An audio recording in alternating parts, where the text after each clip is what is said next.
সবাই জানে যে সে গত সরকার ছিল যে যাকে ফেসিবাদ বলা হচ্ছে, ওই সরকারের সবচেয়ে পাওয়ারফুল একজন ব্যক্তি শেখ সেলিমের সাথে তার হৃদ্রতা ছিল, তার সম্পর্ক ছিল, যে বৈধ বা অবৈধ আমরা বলবো না, সম্পর্ক ছিল।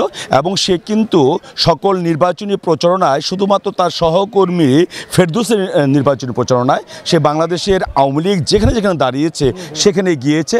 তার কিন্তু একটা তকমা আছে, সে আওয়ামী লীগার।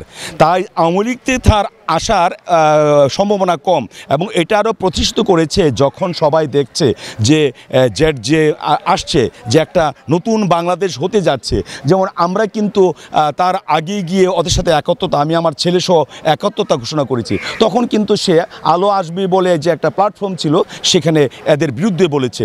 তাই তার নতুন বর্তমান প্রজন্ম বা বর্তমান যে সরকার ব্যবস্থা আছে বা বর্তমান যে যোগ আছে তাতে সে তাল মিলাতে পারবে না এবং তাকে খুব সহজভাবে নেবে না।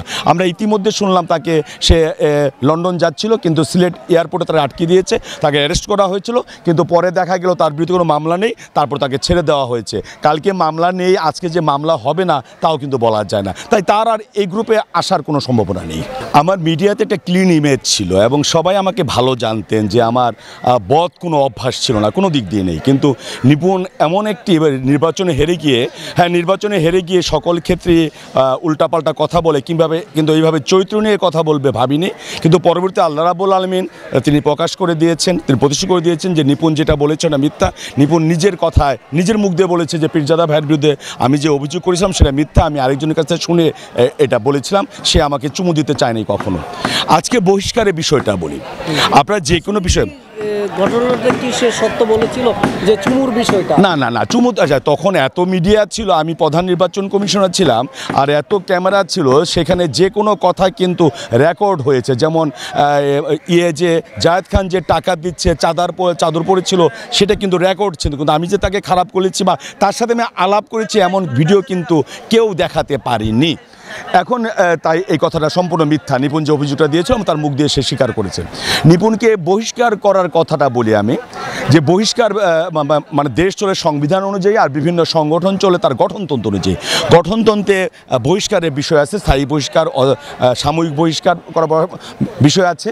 এবং এখানে বলা আছে নিপুণ যে কাজটি করেছে সে কাজটি হলো বর্তমান প্রচলিত আইনে একটা অপরাধ, শাস্তিযোগ্য অপরাধ, দণ্ডবিধির অপরাধ।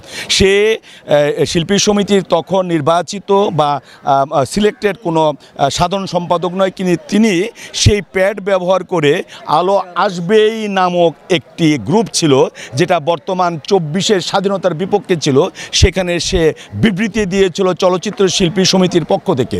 একমাত্র সভাপতি সেক্রেটারি বিবৃতি দিতে পারে, তাছাড়া কেউ বিবৃতি দিতে পারে না। সভাপতি সেক্রেটারিকে আমরা নির্বাচন করে ভোট দিয়ে তাকে সে ম্যান্ডেট দিয়ে দেই যে সে ঘোষণা দিতে পারবে সকল শিল্পীর পক্ষ থেকে। কিন্তু যেখানে নিপুণ একজন নির্বাহী কমিটির সদস্য না, সে কিন্তু পারে না, এটা অপরাধ।